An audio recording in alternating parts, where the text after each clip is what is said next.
Hello my friends and welcome. Finally, Ukrainian army managed to break through the Russian defense line. It's the first defense line, but nevertheless it is the great success. Let me show you the exact place. It happened near to the village of Lobkove, and also it happened near to Gulai Pole plus Velika Novosilka. Let's start from this place because the fighting is ongoing for quite a while. So it was yesterday and it is today. As you can see, Ukraine liberated Neskuchne and entered Blagodatne village. Plus there's some attack vector from the western side and we got some sort of the success. But still it is the gray area and it's early to say for how long the Ukrainian army will manage to keep those territories under control. Hopefully, if we break through the Russian defense lines, we'll keep it. Why am I saying about the first defense line? Because it was ongoing through the front line, touching it.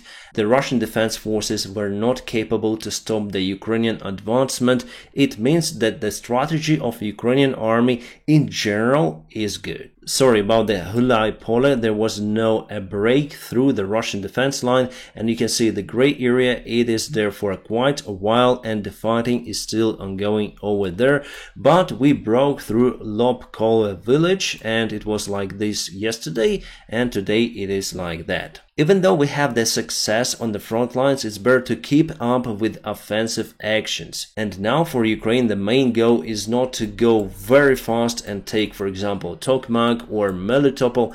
Now it's better to understand what direction for the future counteroffensive with all of the reserves is better for Ukrainian army. And we tried to advance near to Orikhiv, but there our column was ambushed, as I told you in two of my previous videos. But today the Ukrainian army revenged and was able to demolish the Russian convoy behind the front lines. But before I'm gonna show you the confirmation of that from the drones, let me tell you about the partner and also the sponsor of my channel, the Atlas VPN. The last month they came out with a great deal for my subscribers, followers and viewers. There you can get the Atlas VPN Premium for just $170 per month, plus 6 months for free. It is the best AAA VPN service deal that you may find elsewhere. I personally tried lots of the VPN services and I stopped on the Atlas VPN because I just like it. It has the best price-quality ratio. I would say the quality is much better than the price, especially with my unique deal. Atlas VPN is very fast. It guarantees you the best streaming connection when you watch movies on Netflix. And also by changing your virtual location, you may get access to watch all of the movies, all of the series on Netflix platform. It helped me a lot. Atlas VPN helps me to access some of the websites that are blocked in my country. Now my friends, please go to the video description just below where you may find my personal link for the Atlas VPN Premium that you may get for $170 per month plus 6 months for free. It is the best deal ever and I highly recommend you to get it because it's time limited, so hurry up to join the club. As I promised to you, the Ukrainian revenge on the Russian convoy. So here are some armored vehicles, trucks, and Ukraine fired the artillery towards that place. The convoy was stationary for a while, so we used that particular time. As you can see, we have the drone surveillance, so the drone image, and there were several explosions and many vehicles just went to total kaput. And there was the ammunition in one of the trucks and the truck went to the huge blast, also causing the damages to the other trucks nearby. Unfortunately, I cannot post the full video on this resource. For that, please go to my Telegram. So where did it happen? Actually, far away from the front line, so you can see across the Nikopol and very close to Energodar nuclear power plant. Well, I would say not very close, but not far away. This water reservoir almostly doesn't exist any longer. There is some water, but you can cross, I think, this part. It is very narrow right now because Russia blown up the Kakhovka Dam, so all of the water from this side went down the stream. Apparently it gives some advantages towards the Ukrainian side, and probably we may even try to cross the Dnieper River in this area because, as I say to you, it's now very narrow here. Russia also stored the Grad systems near to the front line, and they also went kaput because of the Ukrainian artillery, so total ambush. As you can see, the Ukrainian drones are also capable to perform the surveillance missions over the Russian-controlled territory. I believe it is more than 20 kilometers away because it's close to the range of the Grad system with the standard missiles. I believe those systems were used to target the Ukrainian convoy. Apparently, I was able to find out how Russia was able to ambush the Ukrainian convoy. They used the FPV drones, and we have the video of that. I'll not publish it on my personal resources, it's well understandable with this screenshot. So here is the Leopard tank, and in the video, the big video about the convoy ambushment, let's say it like that, we saw that this tank was on fire, and here's the video how the drone went into the Leopard 2 tank. To conduct this attack, Russia used the surveillance drone, they also used the FPV drones, they used the artillery systems, and also Lancet drones. Plus, the minefield helped Russians because most of our vehicles became stationary after they hit the mines. Just recently, Russians claimed that they have thousands of the FPV drones that are made in China, but for the video they used the green screen. It is understandable. So they claim that they have the support from one of the Chinese companies, and we were able to find out the company. It is iFlight. It's the name iFlight company that mostly produces the FPV drones. The drones like this, well, this one may carry the small something, but those big ones, they may carry the large anti-tank shell or anti-tank grenade. Unfortunately, most of the drones like that are made in China, and here we see the cooperation between Chinese company and Russian army. The one I have here is also the Chinese drone, but it is produced by the other company.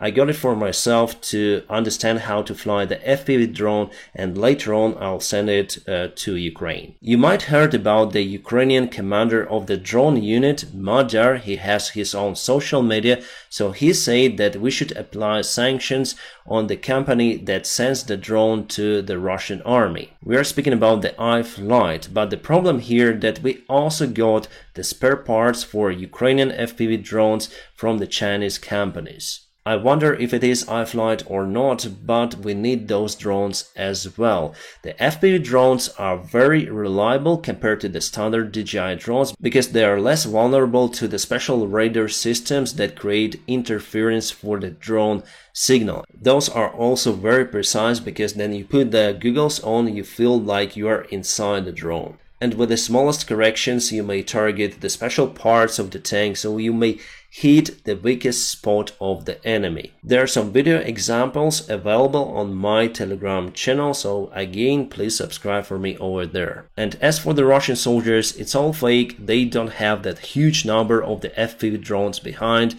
They used the green screen for the video. There is also the video from one of the Bradleys that was used to evacuate our soldiers. As you can see, those vehicles just cannot move. Well, this one leaves the positions. Here they open the fire, and this one just exploded in the front because they run on the mine. But here are some soldiers that were evacuated using this particular Bradley, and that's it. Yes, we lost many of the vehicles, but it's not the end of the world, and it's not the end of the counterattack of Ukrainian army.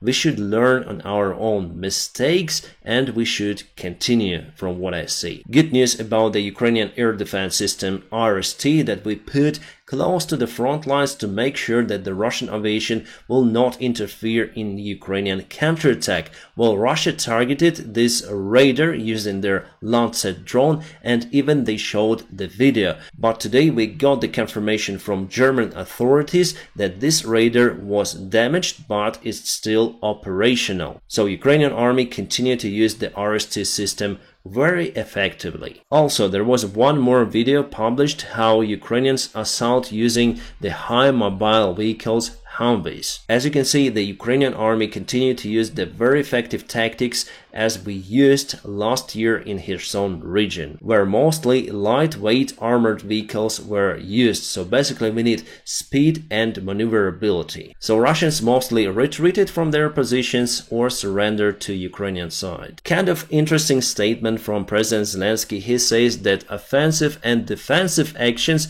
are taking place in Ukraine. So probably he confirmed that Ukraine went into the counteroffensive operation. At the same time, he says that everyone will feel the counteroffensive action of the Ukrainian army. Has it been started or not? Well, from all of the signs, we understand that the counteroffensive is now ongoing. From the Ukrainian side, it's hard to get the confirmation, but from the Western side, we understand that it is ongoing right now. The counteroffensive went into the third stage. And luckily today we were able to change the situation in the media space, because you can see lots of the videos started to appear in the media from the Ukrainian side. It means that Ukraine moves forward. Because before there were just Russian videos with destroyed or damaged Ukrainian tanks with the new modern weaponry. So that may demotivate the Ukrainian army and also Ukrainian supporters on the West.